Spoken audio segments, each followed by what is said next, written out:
අයිබෝන් ශ්‍රී ලංකා තුළ පසුගිය වසරේ සිදු වූ ශ්‍රී ලංකා තුළ 2022 වසරේ සිදු වූ විශේෂ වැල්ලවාය මාර්ගයේ බස් රථයක් 2009 එල්ල වැල්ලවාය බස් රථයක් රථාට පෙරළීමෙන් 15ක් මියගොස් 18ක් තුවාල ලැබේ. රම්බොඩ ගැන්ඩෙල් මාර්ගයේ මගින් රම්බොඩ ගැන්ඩෙල් මාර්ගයේ මගින් පත්තවසංග ලංගම් බස් රථයක් මත්ද්‍රව්‍ය නිෂ්පාදනය සඳහා ගෙනෙන ලද රසායනික ද්‍රව්‍ය කිලෝ 50,000 රසායන ප්‍රමාණයක් මිදිගම අත්තරංගුවට 2009 අයිස් මත්ද්‍රව්‍ය නිෂ්පාදනය සඳහා ගෙනෙන ලද කඳානි අත්තරංගුවට කෙහෙල්බත් පත්මෙතුළු අපරදීන ඇතුළු ඉන්දෝනේසියා ජකාර්තා ලංකාවට ගෙනදී ලංකා හිටපු ජනාධිපතිගේ පනත වරප්‍රසාදයක් කිරීමේ පනත පාර්ලිමේන්තුවේ සම්මත වේ. ලංකා හිටපු ජනාධිපතිස්කන්ධ තෙරණිය පනත පාර්ලිමේන්තුවේ සම්මත දානමය ඉතිහාසයේ ප්‍රථම වතාවට කොළඹ කොටස් වෙනකොට ඒකක 21000 පසු කරයි. තුන්වන නැනෝ චන්ද්‍රිකා ශ්‍රී ලංකා විසින් නාසා ආයතනයේ සහායෙන් කක්ෂගත කරයි. 2009 අනුර කුමාර ජනාධිපති වසරක් පිරේ. 2009 අනුර කුමාර ජනාධිපතිතුමා විසින් එක්සත් ජාතීන්ගේ 80 වැනි සමුළුව ඇමතීම සඳහා පිටව යයි. තංගල් ඇතුළු ආසන්න ප්‍රදේශයේ විශ්ව මත්ද්‍රව්‍ය කිලෝ 600ක් හා අවිවාද අත්තරංගුවට 2009 ජනාධිපති එක්සත් ජාතීන්ගේ සමුළුව අමතයි. 2005 10 ශ්‍රී ලංකා යුදංග 76 වෙනි සංවත්සරයේ සමරයි. ජනාධිපති අනුර කුමාර ජාතික ජනවල වේගයේ පළමු කැබිනට් සංශෝධනය සිදු කරයි.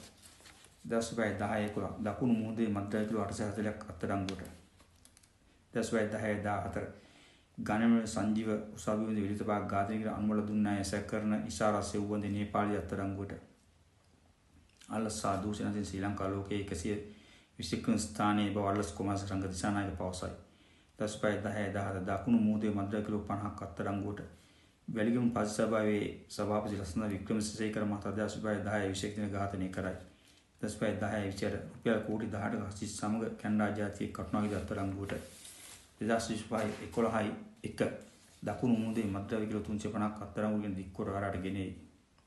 2011 දෙදිරෝ ඉගිලි 5ක් මරුට 2011 7 දින සිට තවත් අවුරුදු 10ක් සඳහා දල්දා මාලිගාවේ දේවඩ නිලමේ සනිලංග දැල බණ්ඩාරපත් වේ.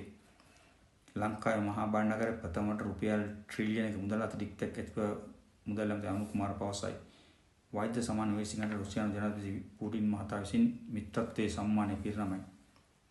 2011 මත්ද්‍රව්‍ය කිලෝ 300 ආසන ප්‍රමාණයක් සමග ශ්‍රී ලංකා දිවයින් 5ක් මාල්දීන් පොලිසියෙන් අත්අඩංගුවට 2011 කිරින්ද ඉවරලේදී මත්ද්‍රව්‍ය කිලෝ 300ක ආසන ප්‍රමාණයක් සමග 8 දිනක අත්අඩංගුවට 2011 වතුකම් කරට රුපියල් 200කින් වැඩි කිරීමට විරුද්ධව විපක්ෂයට විරෝධය දක්වා 60 නගරයේ කරසාපෝසා විරෝධතා දක්වයි.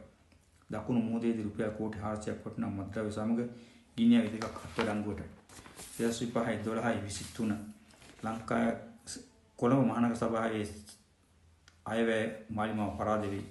2005 දකුණු මුහුදේ කෝටි 200ක මත්ද්‍රව්‍ය අත්අඩංගුවට මත්ද්‍රව්‍ය නිවාරණාංශයේ පරිගණන පද්ධතිය වෙත ව්‍යාජ IP ලිපිනකින් වාර 6කට ආසන ප්‍රමාණයක් පිවිසී ඇතව හෙළිවේ. 2012 කොළඹ නගර සභාවේ අයවැය වැඩි ඡන්ද දෙකකින් සම්මත වෙයි. ස්තුතියි.